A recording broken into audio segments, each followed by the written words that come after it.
Another day, another life update. Tara, food trip tayo. Siyempre, wala nang iba, the best ribs in town, sa Rocks. Yung order ko nga pala today is ribs and chicken. At habang nag-antay tayo ng order, kwento-kwentuhan lang. At ano nga ba yung mga sides na kinuha ko? May salad and baby potatoes. Ito yung complete set meal na pwedeng pang solo order. And gustong-gusto ko talaga yung salad nila dito kasi napaka-fresh. Baby potato sobrang creamy. And yung chicken nila and gravy, napakasarap talaga.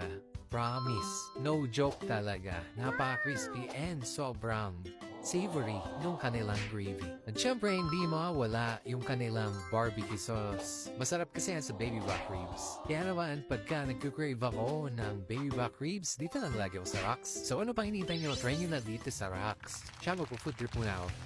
Dito naman sa Life Update Part 40 natin, talagang always kong binabalik-balikan ang kanilang crispy pata dito. Check in na lang sa next Life Update natin. Let's go!